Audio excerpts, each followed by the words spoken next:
Hey there YouTube, this is SJM4306 back with another video. This time it's a mailbag.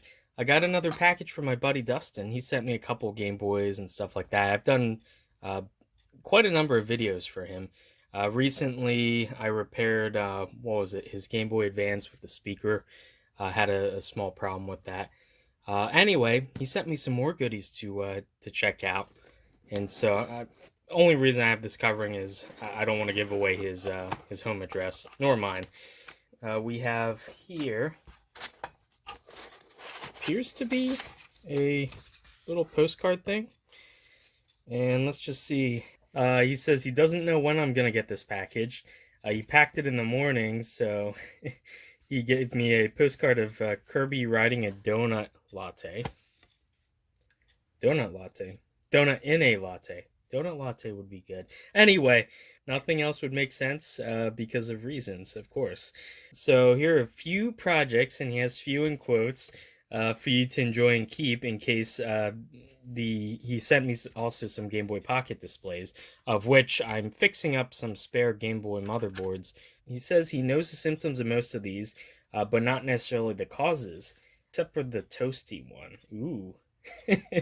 So one of them's toasty, okay, which had reverse polarity done to it, so that'll be a fun one.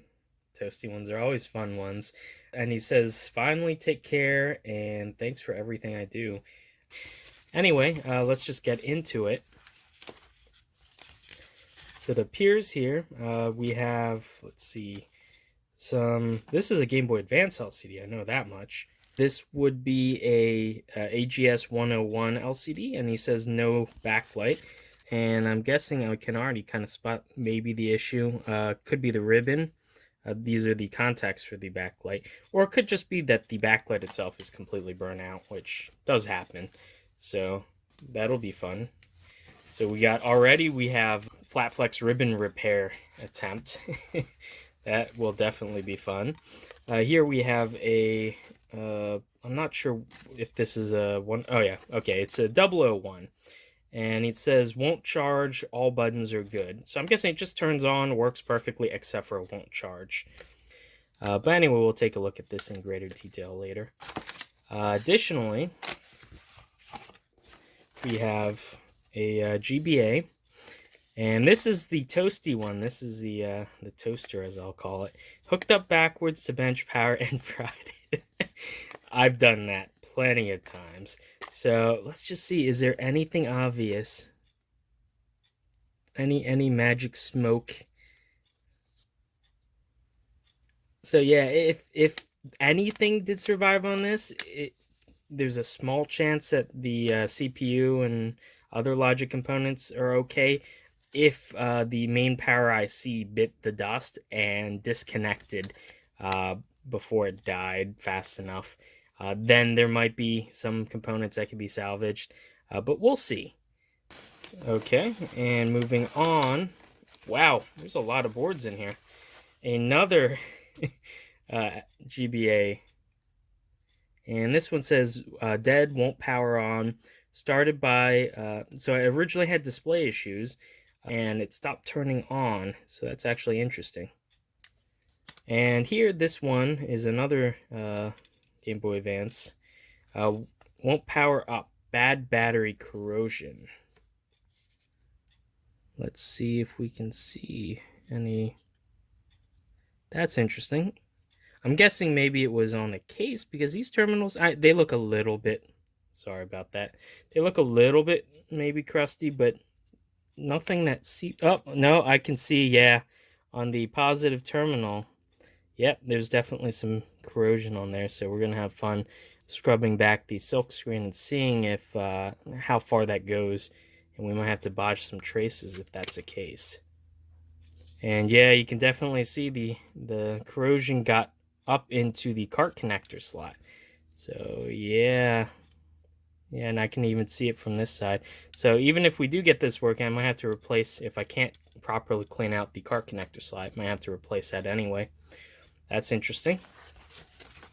And last but not least, this is a dead GBA from Cliffy. I think that says Cliffy. Unknown issue. Ooh, a mystery one. And this one looks actually in really good condition. With the exception of the power switch has been lifted and the actual switch part's gone. Yeah, this one actually looks really clean, and I'm not seeing any corrosion or anything on the terminals. So this really will be a mystery as to what caused this one to not work. Anyway, yeah, so total count, 1, 2, 3, 4 GBAs. Nice. And we have a SP Mobo, and we have 101 SP Mobo, obviously, and 101 screen, and a GBA LCD. And I don't think it said if there was anything in particular wrong with this LCD or what. Yeah, I don't. It may work, may not work, but we'll figure that out. I do have somewhere 2 GBAs I can use to if I need to swap screens and test things out. So yeah. Anyway, yeah, it's like 7 or 8 different consoles he sent me, and each one has like a unique, slightly different fault. So that's actually really cool. This will definitely be interesting. So I can spread this out, do maybe like once a week or once every 2 weeks, depending on how difficult it is and how much time I have. We'll go through and we'll pick one at random and test it, fire it up, and try to fix it. So yeah, we have that to look forward to. So super huge thanks to Dustin and his donut and latte with Kirby, who looks actually pretty darn happy. I mean, I guess I would be too if I were floating on a donut and in coffee. Anyway, tangent aside, yeah, super huge thanks to Dustin for sending all these goodies in. They will definitely go to good use. Hopefully, we can fix. I'm gonna set a goal. I want to fix at least half of these. If I can fix at least half of these, I'll be happy. If I can fix all of them, great. But we'll get as far as we can, and we'll go and explore this together, basically. So hopefully we can enjoy this all together in the future videos. I just wanted to show you guys unboxing this and to let you know what's going to happen in the next few weeks. Anyway, I will see you guys in the next one.